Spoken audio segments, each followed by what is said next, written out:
Assalamualaikum. এই ভিডিওতে আমরা ট্রান্সপোজিশন, সাইফার অ্যালগরিদম এর সি প্রোগ্রামটি ধাপে ধাপে বুঝবো। আগের ভিডিওতে আমরা দেখেছি কিভাবে প্লেন টেক্সটকে সাইফার টেক্সট এ রূপান্তর করা হয়।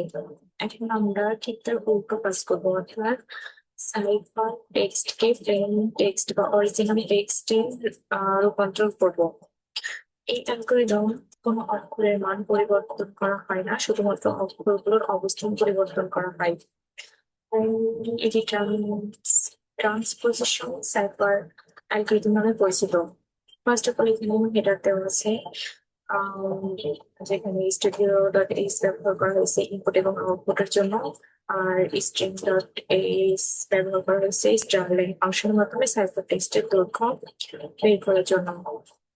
তারপর আমাদের মেইন ফাংশন আছে, এখানে মেইন ফাংশনের মধ্যে ক্যারেক্টার সাইফার টেক্সট রাখা হয়েছে, যাতে হচ্ছে ভাষ্য এবং আহ,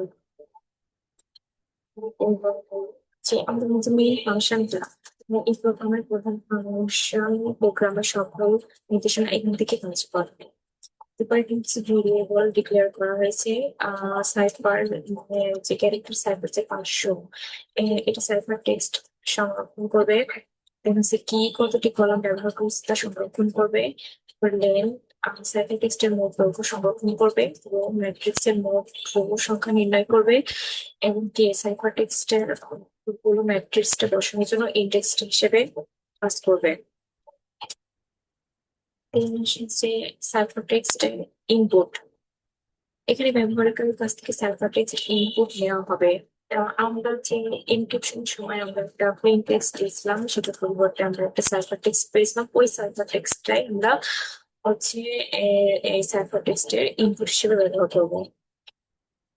এরপরে এখানে কি ইনপুট আছে, এখানে ব্যবহারকারীর কাছ থেকে কি নেওয়া হয় যদি এনক্রিপশনের সময় কি এনক্রিপশনের সময় কি এর ভ্যালু যত নিব, অবশ্যই সেম নাম্বার এনক্রিপশনের সময় নিব কি হিসেবে।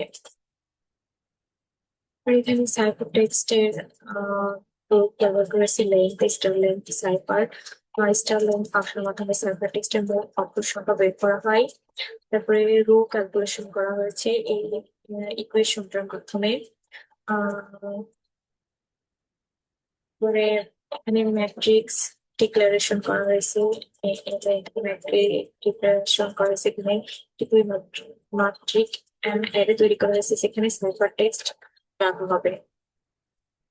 পরে এখানে কলম দেওয়া হয়েছে এবং ম্যাট্রিক্সটা কলম ওয়াইজ সাইফার টেক্সট বসানো হয়। পরে